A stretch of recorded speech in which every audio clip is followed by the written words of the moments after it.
Hello, everyone, and welcome to another episode of This Week in Cannabis. My name is Sean McKay, and I'm here this week filling in for Jesse Day, who is away on holiday. We are super excited to have our special guest with us on Skype today.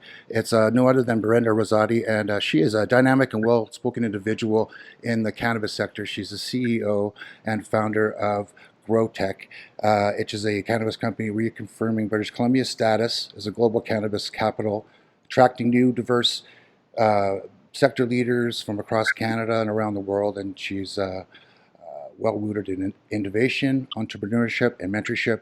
She's been a popular public speaker lately as an expert and advocate on cannabis, and we are really excited to have her with us. Welcome to the show. Thank you for the opportunity, Sean. Thank you so much. So we'd like to dive right in with you and just ask you how you first got involved in the cannabis space. If you can let us know a little bit about that. Well, it was very interesting. It was about the same time at which my friend's mom was dying of cancer, and I watched how they used cannabis to help with her in her last days, and the impact managing pain with cannabis had, which was so different than managing pain with opioids, where it was like she was already gone when she was taking opioids on the last days. But what I found more fascinating was her dad, how he was able to manage his anxiety. And that for me was really, really important because I hadn't heard that about cannabis before. Personal experience would have led me to believe, or the myths and stereotypes out there would have led me to believe it caused anxiety and psychosis. You know, I'm 50, so I come from the generation, the war on drugs generation. But parallel to that, and the thing that really struck me was as we were engaging in legalization, nobody was talking about education in the same way in which I believed we needed to educate the community on such a fundamental policy shift. And that's when I founded Niche Canada, the National Institute for Cannabis Health and Education. Wow, that's incredible. So you had a life-altering episode in your life that brought you here. That must seem like fate in a lot of ways, eh? Well, it did in terms of the timing. I think one of the things that's important to me personally is that I like to educate people to the point where they actually change their mind. So, being elected to a municipal council, being an activist by nature, all the work I've done on equality for women and ending domestic abuse. But then also, while I was on the board of Fraser Health, I paid a special attention to the implementation of the medical assisted dying legislation. And, those conversations really made me realize one thing as we're moving into a fast paced culture with everything online and not having as much dense data versus sort of memes and 30-second sound bites, that there was a real opportunity to provide education to bridge the cannabis industry with the mainstream health, business, and professional associations. Yeah, that's excellent. That's a common goal with us too. We wanted to take a real straight edge approach to just providing some education, and then I think more ways we can talk and have conversation in a long form like this, the better. Yeah. Right? So, can you tell us a little bit about GrowTech? How did it start, and what are you hoping to accomplish with that? Well, as I said, my first foray in the cannabis space was through the nonprofit. As I developed out the nonprofit, the issue of quality came up. Quality is going to be really important for Canadian cannabis users. And so I developed a program called Cannabis Wise. And as I was developing out the Cannabis Wise program, I realized the gift we had here in BC and the gift of an economy that not only has the best cultivators, processors, but consumer packaged goods of anywhere in the world. And it made me actually very concerned that BC is losing its lead to Ontario and Alberta when we have the masters of this industry right here in our home province. Mm-hmm. So I founded GrowTech Labs. We are supporting pre-legalization companies to get into the regulated market. How we support them is by giving them the fundamental business tools that they might need to enhance their team. We're providing regulatory advice, but we're not experts. We're partnering with other experts. We know nothing about growing, so our advisory group and our network of people include people who actually know how to grow and to process. And our hope is that we can get BC bud, not only across this country, but once the import export regulations open up into the international markets, because what a gift we have in this province of a product that not only has created lots of revenue, but creates jobs. And we have the highest skilled people in this field in this province. So why not give them an edge up? Absolutely, absolutely. I mean, hallelujah when those exports open up, right? The rest of the world is, we are sitting on a treasure trove here. So, but GrowTech, though, through my research and whatnot, I mean, you have an initiative with CBD, right? This is really leading the charge in terms of. I mean, correct me if I'm wrong, but what are your thoughts and experiences on CBD and its effectiveness as a medical alternative? Then. Well, basically, we are focused both on THC and CBD products. Okay. We're actually open to all plant-based medicine products that provide wellness for people. We have, however, you are absolutely correct in saying that the first two products that we have championed and brought into the public conversation is a CBD water company and a Vibe kombucha company. Mm-hmm. And the reason we moved forward with the CBD regulations is because these two companies were very well suited for us to get to market in the US and the UK. And that's why we started with them, because at the point we started working with them, we weren't clear on the edible regulations, and on beverage regulations, but we are working with both THC and CBD companies. That's amazing. Okay, thank you. So, what are your thoughts in how Health Canada is implementing the regulations around CBD? Well, I think that the Ministry of Health Canada, has done a good job on figuring out what the regulations should look like. They eased into this very carefully and thoughtfully.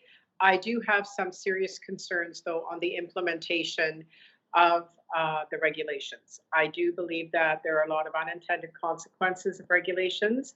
And I think one of the areas that I hope Health Canada moves forward with quickly is making sure that CBD isn't designated a controlled substance. Mm-hmm. I hope that they do what the US does and recognize it as more of a wellness product, and that we have a separate stream of regulations for CBD. Yeah, I think a lot of people would tend to agree with you on that. What do you think Canada has to do to compete with the U.S. market on the rollout of CBD and products like that? Well, I think first of all, by making sure that the regulations aren't creating barriers for people entering the market. I think government also needs to step up the amount of money it's providing to both research and development. I fundamentally believe this file no longer belongs in Health Canada. It belongs in Industry Canada. It should be treated as a commodity. And I do believe that the government, if we want to maintain our place in Canada, there are a number of factors that are working against us. It's the sheer size of the market. It's the over regulations. It's this vast size of our country in terms of each province having a very different mandate on cannabis. Mm-hmm. So I think for government to bring in some consistency to deregulate CBD, and then to provide research and development dollars for Canadian companies, not only to get into the market in Canada, but to be able to be a part of the market in the rest of the world, should be at the forefront of this huge economic development opportunity. Your company is bringing some products to market, right? Like GrowTech. Can you tell us a little bit about that and like how you're going about bringing them to market, like if even from a marketing perspective, for that matter? Absolutely. The two companies we're working with at this moment is Cristeta CBD Water and Vibe Life Kombucha. We chose those companies because we do give special attention to women-led and Indigenous-led companies. We don't want to eliminate barriers for people who have sometimes had a harder time getting into the market. The two companies we also chose, we did a very strict due diligence on the quality of the product, because if we're moving forward with products, we want to showcase not only the wellness value of the CBD product, but the high quality product that tastes very good. So we've worked with both those companies to help them develop their brand, their social media, to work on their financial projections, and then to make sure that they have the right introductions to work with people on the manufacturing and production side. Both these products will be launched in the US before they are launched in Canada. And again, the reason Canada is being put second is because of the regulatory burden versus what doesn't exist in the US and the ability to get to market much quicker. Mm-hmm, mm-hmm. Yeah, well, yeah, exactly. It's interesting. Well, when I speak to other professionals like yourself, who are, articulate and laying with the regulation, really what always rises to the surface is just this, you know, it's the common sense approach of the government. We have to, like, we're in a new era, and this is how it is, right? I mean, in terms of safety first, right, and with regulation, right, it'll catch up to us. We've had a number of guests on from the States who are just, ensuring us, just hold on, So, Well, the other reason I say just hold on too is that even though I don't like to compare cannabis as a product to either tobacco or alcohol, but if you look at the history of prohibition in our country hmm and you look at alcohol prohibition, it took hmm about 5 years. And the sure. people who actually survived were actually the rum runners, hmm Lehman's, Canadian whiskey, Molson Labatt's. hmm It wasn't the new people in the industry. They all came and went very quickly, and hmm not to take to add pain to the people who are going through that now. We're already Yeah. seeing a little bit of that in the cannabis industry. Yeah, yeah, exactly. Funny Yeah. enough, I used to live in a town called Moose Jaw in Saskatchewan. Well, Yeah. I'm not sure if you're aware or not, but a lot of liquor used to come through there, right? So Yes. Yeah. I can't remember the guy that was the famous. Who was the famous gangster? Do you remember?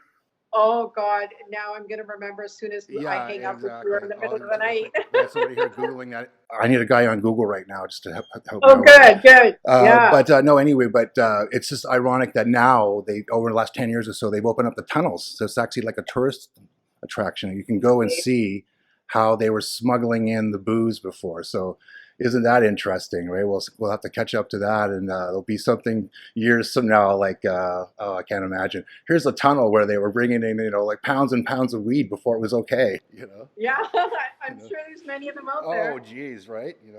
Yeah. So you also have a co-op initiative going on, which I thought was amazing. So what's that all about? So the first thing we funded through Grow Tech Labs is actually our co-op. And the reason we did that is to stay true to our intention, which is to preserve the value of BC Bud. Mm-hmm. And there are growers who are looking for shared risk and shared profits. Mm-hmm. So Grow Tech Labs is a part of the co-op. We don't own the co-op. The co-op is an independent business that is run by the founding members. But I'm really, really proud of that because I hope in the history books 20 years from now, when we look at the things that really made a difference to making sure this industry was successful, not only from the perspective of medicinal patients and consumers, but from the perspective of those who took great risks to make this industry flourish, that the co-op is recognized as an avenue that we had helped move the dial. Yeah, no, absolutely, for sure. I think it was Al Capone. Oh, okay. Was it Al Capone? I don't know why I always think of Al Capone more as a U.S. Yeah, but you're right. Yeah, I Yeah, think it was. Okay, wonderful. Listen, I have a couple more questions. Is that okay? Do you have time still sure. for a couple more? Okay, great. I do. So one of them, this is kind of broad, I guess, and I just know you have a lot to say on this. So I mean, where do you see us? Like, where do you see the industry, like, specifically in the next 3 to 5 years? So that's an interesting question. And I've been saying something for the last year that wasn't always really popular, but I think people understand why I was saying it. I actually don't believe that this period in time was the gold, quote unquote, gold rush for the cannabis industry. I think we're about 18 months away from that. I think what will happen in the 18-month period is that a lot of the companies who came in for investment purposes, their evaluations have now come into question. I believe that the regulations that were so overly strict on not only the cultivation and processing side, but on the marketing branding side, I think those will ease up. And I think government will start to properly fund research so that medical and other health associations will see value. So I think we'll be able to normalize cannabis in 5 years as people have access to good product, and they start being able to go to their healthcare providers to talk about implementing it into their wellness regimes or into prevention. So what I see for the industry is that we won't have hundreds and hundreds of successful companies. I think we will have under 50 companies that will be providing good service in the cultivation and processing side. And I think that international markets will open up for Canadian. What's amazing to me is what's kind of lost on a lot of people that I talk to is that I mean, this is actually on the back of the Canadian taxpayer now, right? If this has to work, Yeah, it has to work. otherwise it's going to start costing us money. And so I think I said it before. I mean, in my opinion, they can't work fast enough. And what's your inside knowledge on what they are doing to actually speed up the process, like in terms of staffing and and just protocol and whatnot? Well, I think the next few months are going to be interesting because what I've heard is, and what we have seen here in BC is that the province is open to the conversation of farm to table, and looking at some of the regulations around distribution and retail. However, at the same time, they've also introduced this community safety unit that's now going to do enforcement. At Health Canada, they again have a webinar coming up to support micro cultivators. But at the same time, I've heard they've hired over 1,000 people to do enforcement. So, I understand their mandate and respect what they have to do, but I think that's why I advocate for this file to be taken out of Health Canada and put into a ministry that understands consumer packaged goods. And, the province of BC and other provinces have put in community futures and other grants available to to cultivators and processors. So, I think that government right now isn't sure what to do because the decision makers feel vulnerable. Nobody that I know of or anywhere that I read anything, I don't see a champion at the federal level, a political champion. I think our minister here and our premier here in BC are definitely more engaged and more educated than a lot of politicians. But again, there's no champion. There's nobody we can point to in that caucus that we see as the advocate for the cannabis industry. So I think that's where we have a bit of a challenge still as well. Right.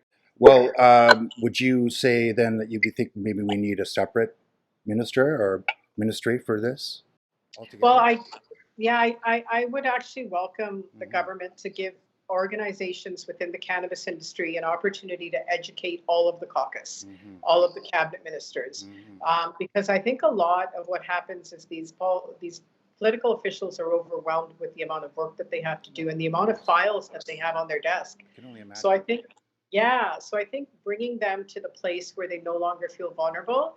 One of the things that Niche Canada has been attempting to do and is looking for resources to do is also to educate the Chinese, Canadian, and South Asian communities because they do have political weight in this province and in the country. And I think that I know for a fact because I'm South Asian, I know that the myths and stereotypes are definitely amplified in those two communities. And it's very fascinating. It's not because they don't support the plant, because Ayurvedic medicine and Chinese traditional medicine, their books all include healing from the plant. But it was when their kids started to be charged and getting into this small drug gang warfare that they've now completely turned off the industry and see as something that's detrimental to the community. So redefining some of those relationships, I think, is really important. Fascinating. Well, listen, I really appreciate your time with us here today. And where can people find you if they want to connect with you about GrowTech and so forth? Well, to find me, all of my social media channels are my first and last name, and then growtechlabs.com. And please do follow us on Twitter, Facebook, and Instagram. Okay, well, thank you. We'll do that. And we're actually going to leave your link in description and so forth below. And once again, we want to thank you, Barinder, for being on our program, and we look forward to connecting with you again. And thank you, dear viewer, for being with us at This Week in Cannabis, brought to you by Evolve Cannabis Solutions. You can find the show there. And until next time, we will see you soon.